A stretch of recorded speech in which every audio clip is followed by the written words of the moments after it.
Welcome to the More Perfect Union, a podcast about the joy we get from American politics, or as we like to call it, real debate without the hate.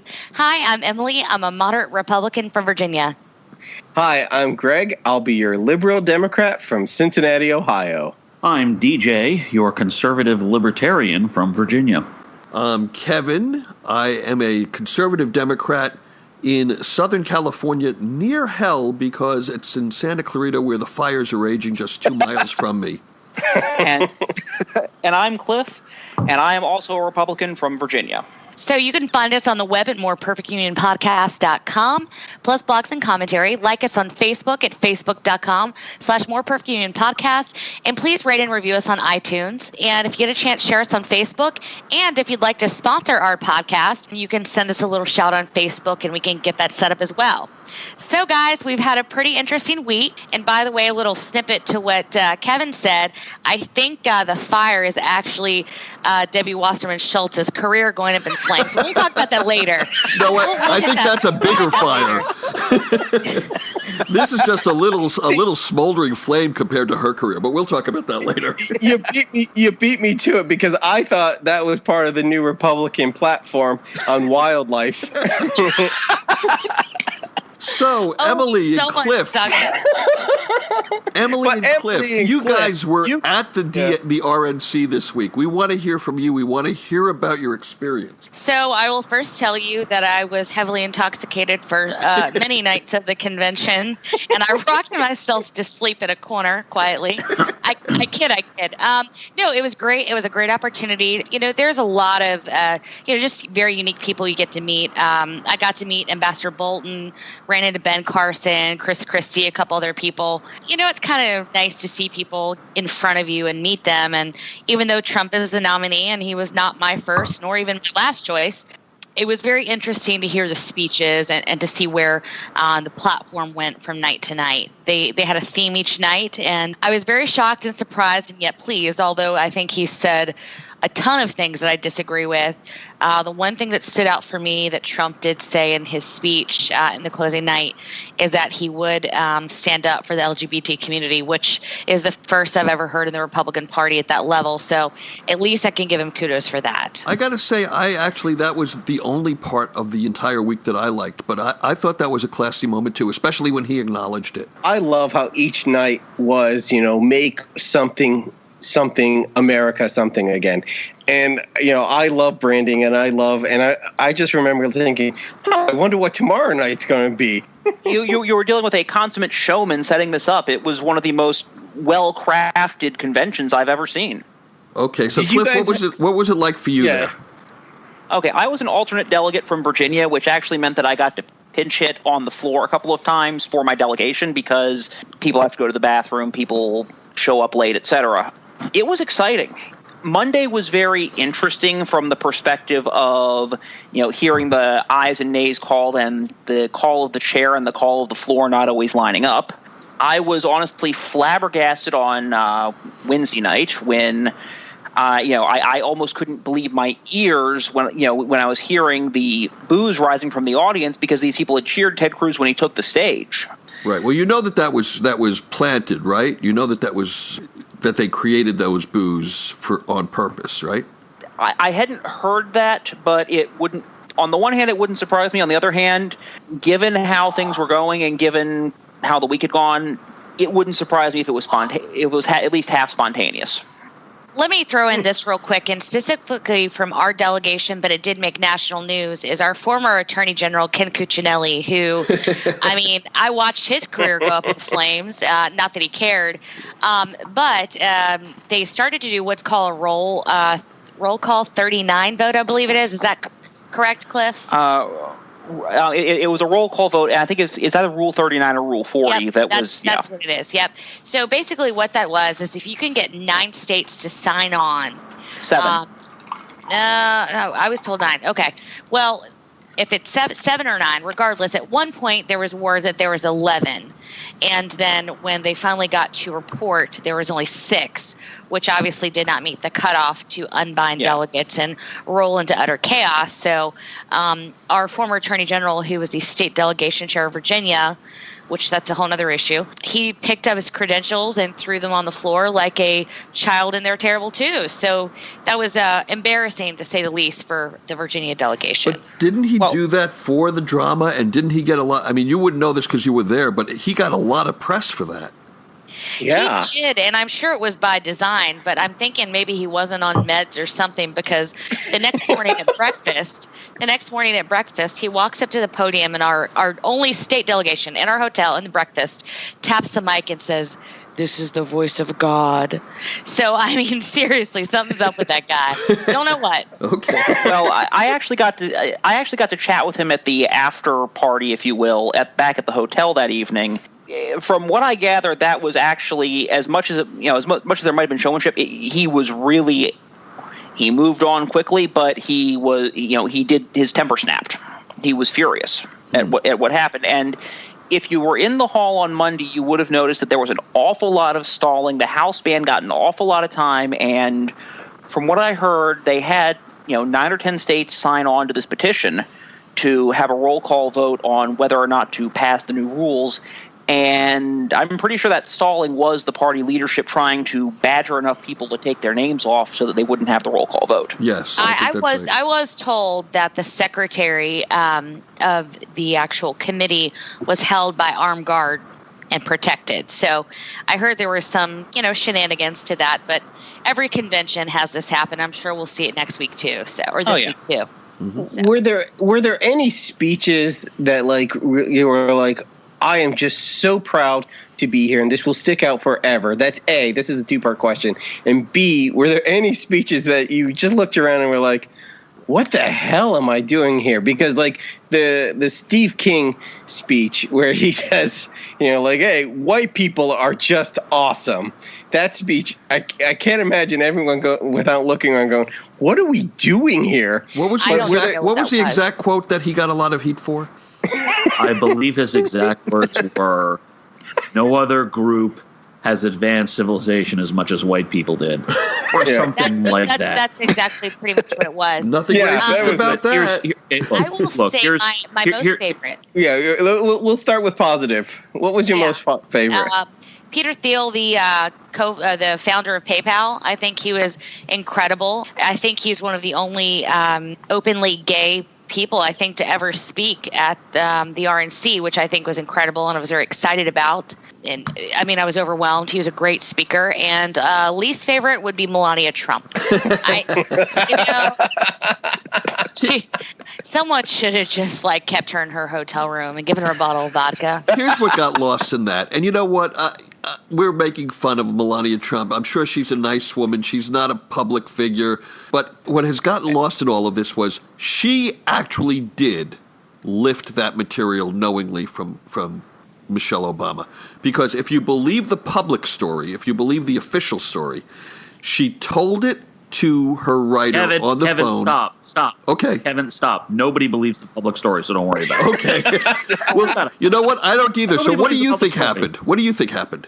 I would like Cliff to answer the question before I will begin my riff on this convention. Cliff, okay. Positive and negative. And then best speech in my mind, Giuliani. He gave an amazing speech. Okay. And I say that partially because I was in the room for that, and witnessing the dynamic between him and the crowd did wonders. Okay. So that was my favorite speech. I'm gonna have to agree on the Melania. Really? She really turned you guys off? I mean, or was I don't want to use the word dead fish or cold fish, but was it just because she's just non-political, or? Well, the lines from Never Gonna Give You Up were pretty obvious. I remember shooting messages to some friends poking a bit of fun at this as the speech was going on, just because it was like, did I actually just hear that? She did an admirable job. I know English is not her first language. Oh, but she did a fine job. Yeah, I mean, you should hear my Slovenian. Oh, Jesus! it's really quite bad.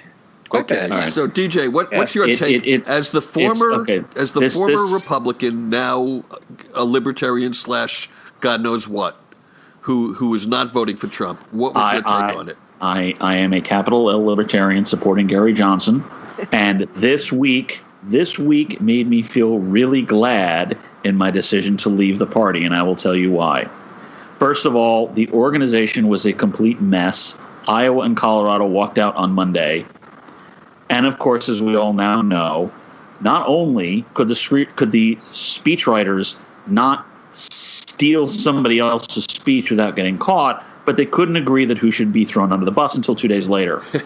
Then comes Tuesday, where the nomination count comes in, and the delegates from the District of Columbia find out that they all voted for Trump, despite not a single one of them actually pledged to him, and various other shenanigans that went on in the count. Right. Wednesday, of course, is the fact that Ted Cruz got booed for saying, "Vote your conscience." Nice job, fellas.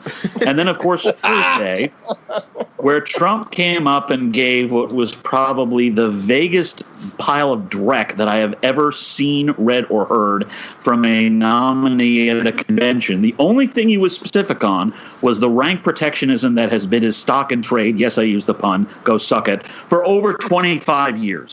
This was a complete embarrassment. And the fact that Rudy Giuliani, who has now veered way off of his national healer phase and back to his divisive mayor 1990s phase, managed to get such a response from the crowd, and that Trump got such a response from the crowd in his speech, says more about those delegates, and not in a good way, than it says about any of those speakers.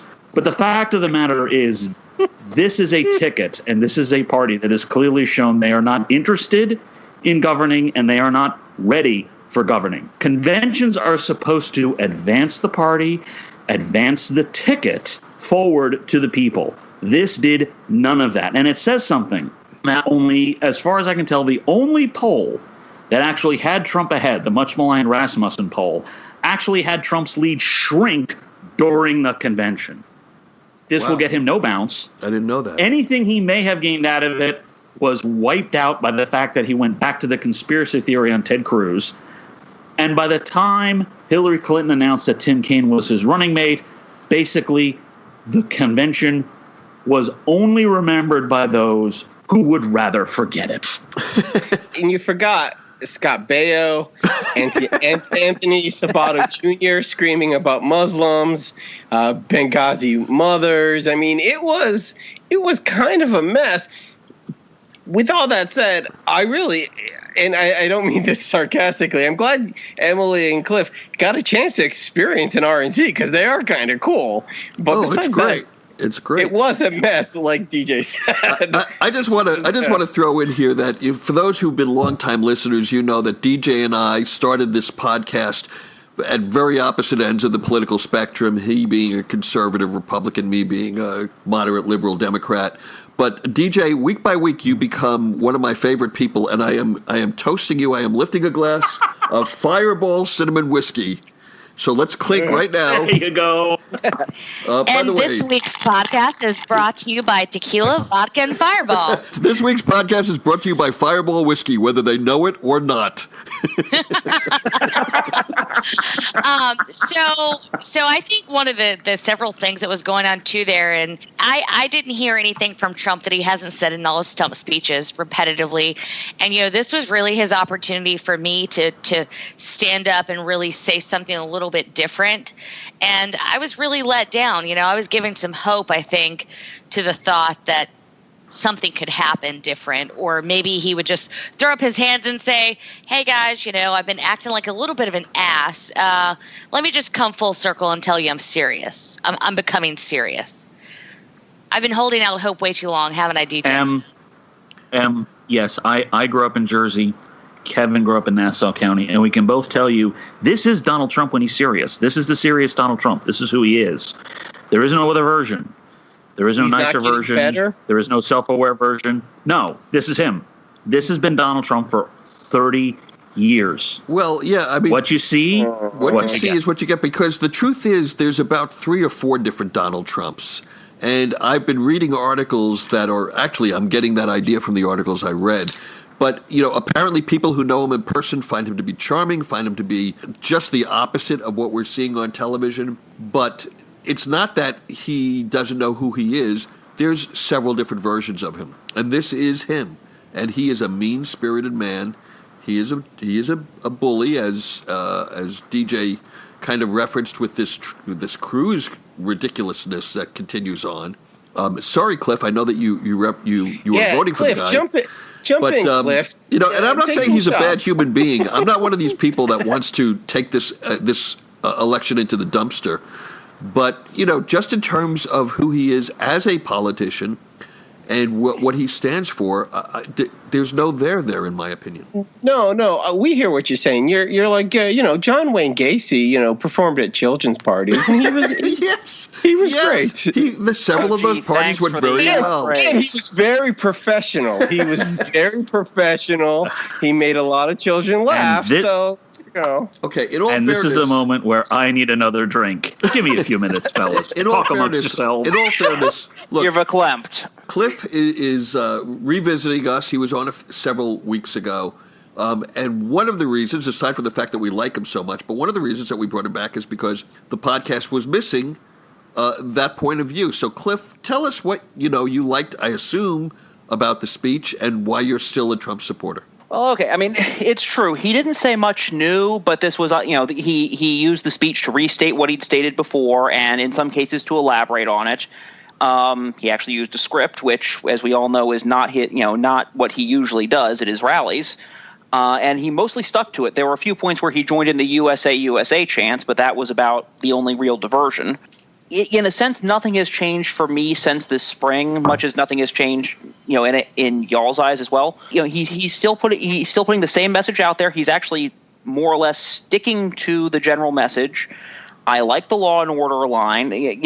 Yes, I know it has shades of Nixon, which doesn't exactly thrill some people, but I think it's an effective message this year with everything that's going on. Well, why is it? Let me ask you this, Cliff.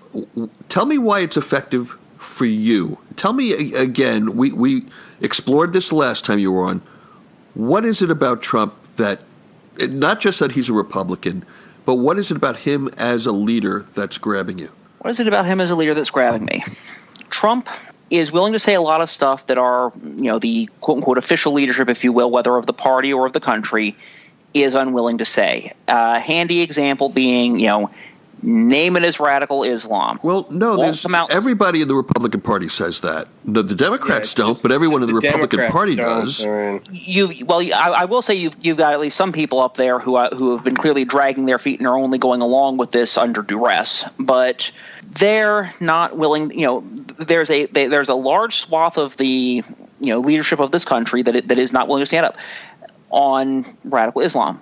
Or on trade, where one thing that actually struck me was I think it was the Alliance of American Manufacturers actually had a large tent outside the convention hall, and they were offering free drinks each night.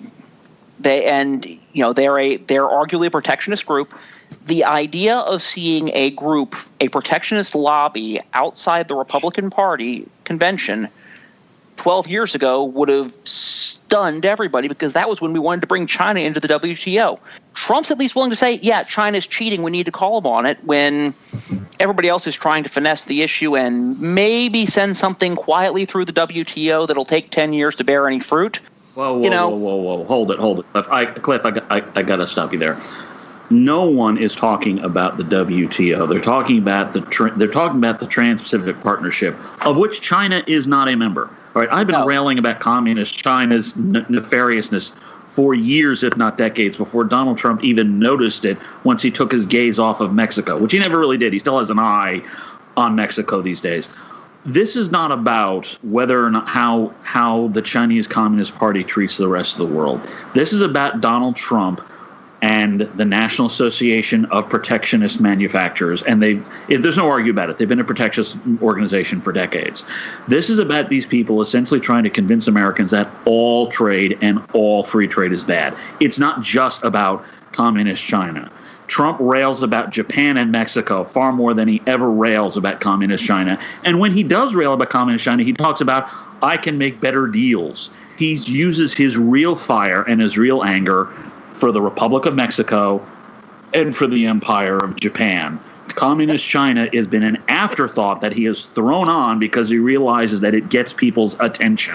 We have some other things going on in Virginia that we kind of forgot about. Yes, like, for instance, the Democrats. Yes. They're also in this election. Yay! And they, it's a big week. And Hillary picked a vice presidential running mate this week. What do you guys think about Citizen Did you get a Kane? text, Kevin, from Hillary didn't. herself? I'm really pissed off because I have already spent $250 on this campaign, and I didn't get the email. I got a text and an email because it was my birthday on Thursday, and I didn't get a gift from any of you guys. But I got a text the day that, and she goes, "Greg, it's your friend Hillary, and I want you to be the first to know." I picked Tim Kaine, and then the New York Times, because Kevin, as we all know, Kevin is so jealous. Greg got the love letter from Hillary Clinton. I am very jealous. I want to know what I did wrong. And then it said underneath it said, "Do you like me?" It was a mash note. It was awesome. So what do you guys think of the Kaine pick? As you know, I was for Warren. I respect Hillary. I'm going to support her ticket, obviously, but I cannot avoid acknowledging that I'm still disappointed.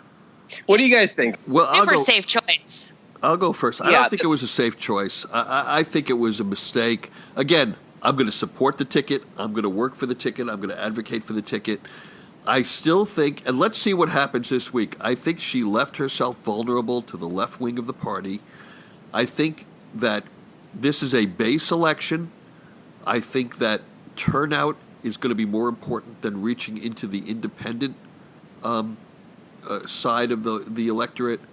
I think that she's going to hurt her turnout among millennials. I think she's going to hurt her turnout among Bernie or bust people. And so my fear is there were two competing strategies going. She clearly picked one over the other. I hope she picked the right one, but my fear is that she didn't. I mean, I hope she picked the wrong one, obviously, but I think she, as you said, there was the option to go for the base choice or to go for somebody to reach out to the center. But I think there's also Tim Kaine is not the kind of guy to put his foot in his mouth left, right, and center. So she went with a safe pick in the sense of do no harm. He's not going to turn anybody on, but he's not going to turn anybody off. And I think she's banking on there being enough people on the left who really, really, really do not like Donald Trump, turning out regardless, that she doesn't need to go any further in jazzing them up. Three of our members here live in Virginia. Tim Kaine is the former governor of Virginia, now a senator of Virginia.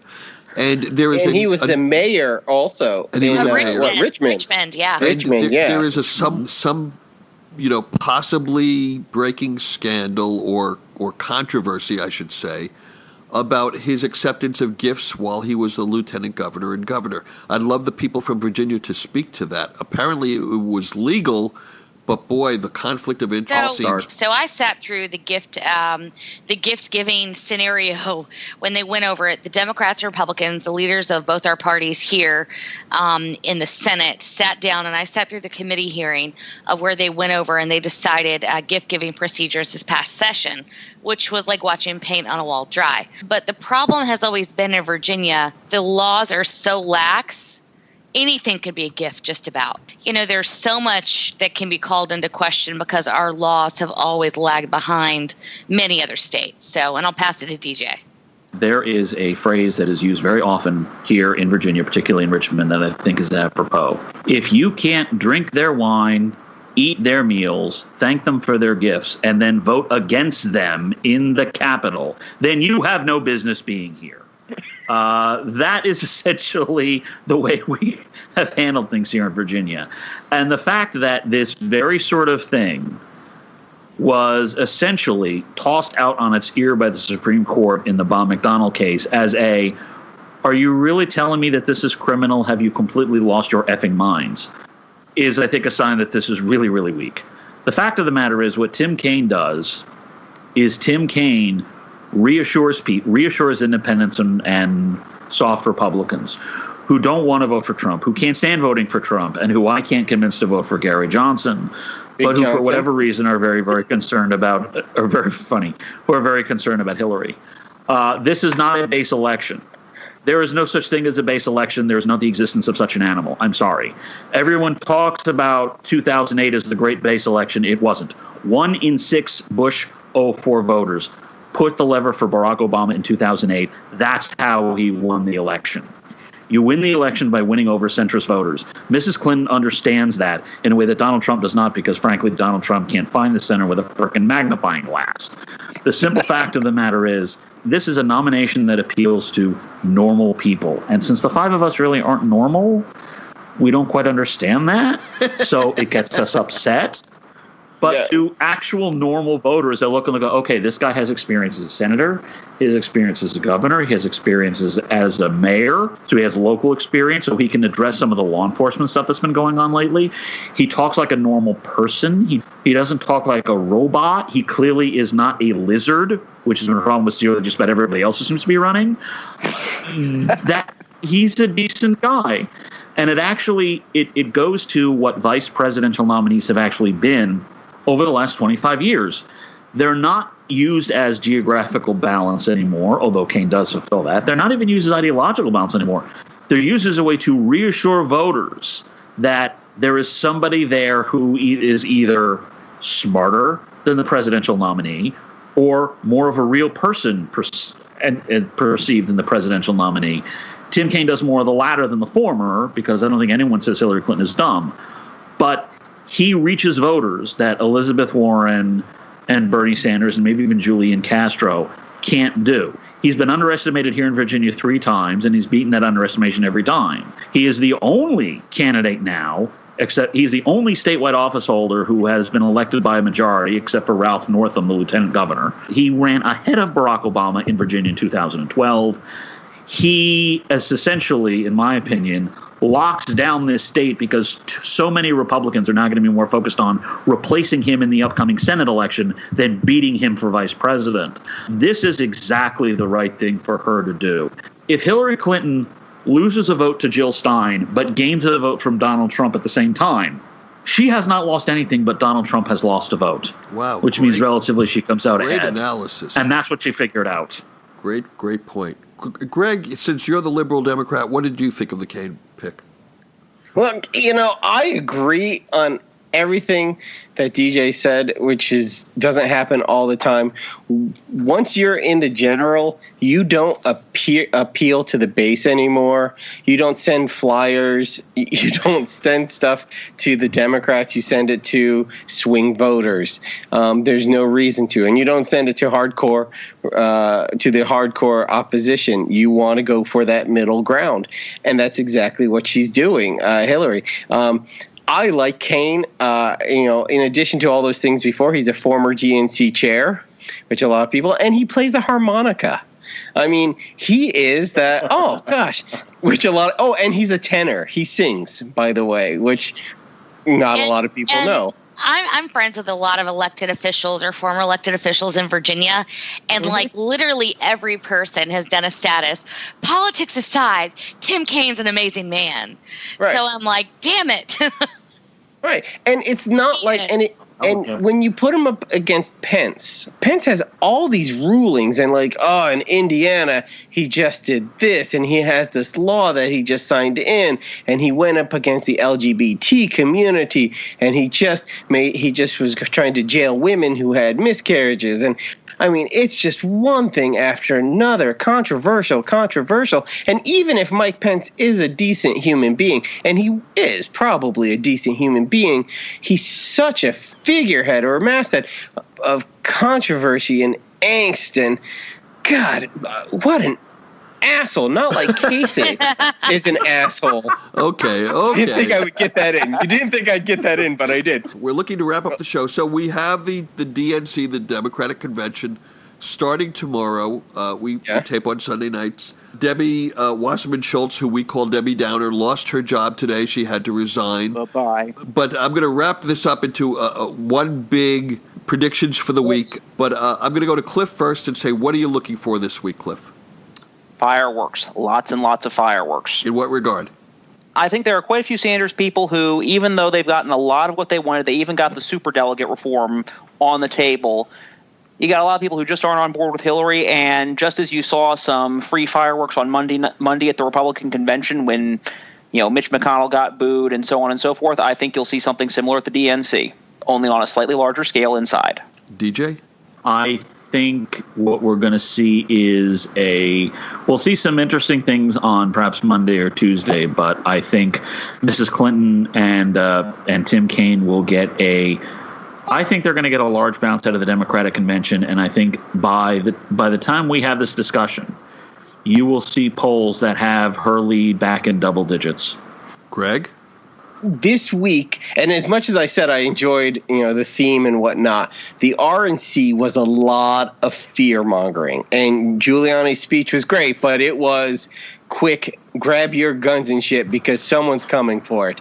Christie was the same thing.